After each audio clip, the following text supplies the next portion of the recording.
सासू माँ, मैं कोई अलादीन का चिराग नहीं बल्कि इंसान हूँ। कहाँ मर गई बहू? कितनी देर से तुमसे कहा था कि चाय बनाकर ले आओ, लेकिन अभी तक चाय नसीब नहीं हुई। अब तक चाय न मिलने के कारण सिर दर्द से फटा जा रहा है। सास गला फाड़कर चिल्लाते हुए बोली, जबकि उनकी बेटी पास ही सोफे पर लेटी मोबाइल चला रही थी। आ रही हूँ माँ जी। और थोड़ी ही देर में रीतू चाय पास लेकर पहुंच गई। काम इतनी धीरे क्यों करती है? चाय बनाने में इतना टाइम लगा दिया। एक मैं थी कि सास ससुर के मुंह से आवाज़ निकली नहीं कि काम हाजिर।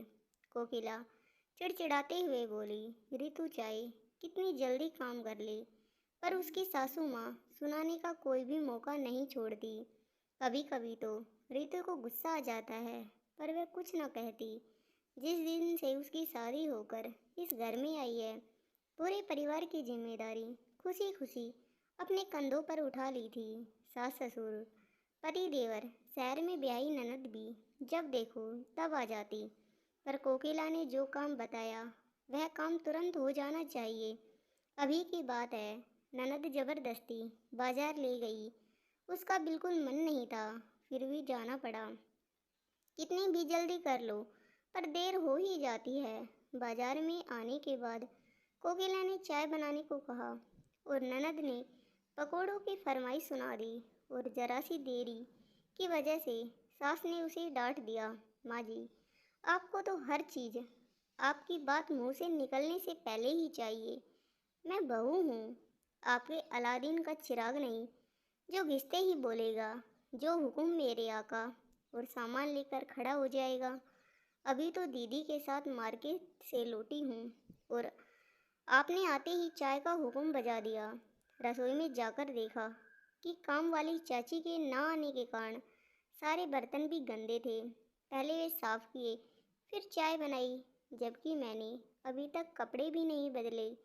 ऊपर से जीजी ने आते ही पकोड़ों का फरमान सुना दिया। कोकिला, तुम बहुओं को बस टोक दो, बस लंबे भाषण सुनाने लग जाती हो। थोड़ा सा कहने पर ही हम पर रोब झाड़ती हो। अब तुझे मेरी बेटी भी खलने लग गई। माँ जी, इसमें लंबा चौड़ा भाषण क्या? आखिरकार आपका जो मन करता है बना के खा लेती हैं, तो चाय बना लेती तो उसमें तो कोई हर्ज नहीं हो जाता। आपको पता था कि बाजार से लौटने में देर भी हो सकती है। मैं कोई काम कितनी भी जल्दी क्यों न कर लूँ। आप हमेशा यही कहती हैं कि बहू तो सारा काम कछुए की चाल से करती है, जबकि आपका कहा काम सुनकर मैं सारे काम छोड़कर आपका काम करती हूँ। लेकिन तब भी आप सुनाने से बाज नहीं आती। आखिर मैं भी तो इंसान ही हूँ। और रही बात बेटी को खिलाने पिलाने की, तो जीजी को भी सोचना चाहिए कि मैं भी उनकी तरह ही उनके साथ थककर बाजार से आई हूँ, तो पकौड़ी बनाने के लिए न बोलती। लेकिन बहू की किसी को कहाँ फिक्र होती है। पता नहीं क्यों आज रीतू चुप ना रह सकी। तुम बहुओं के तो मुंह लगना बेकार है। कोकिला चाय पीने लगी। ननद के लिए पकोड़े जो बनाने थे, रीतू रसोई में चली गई। आज सुनाकर उसका दिल कुछ हल्का हो गया।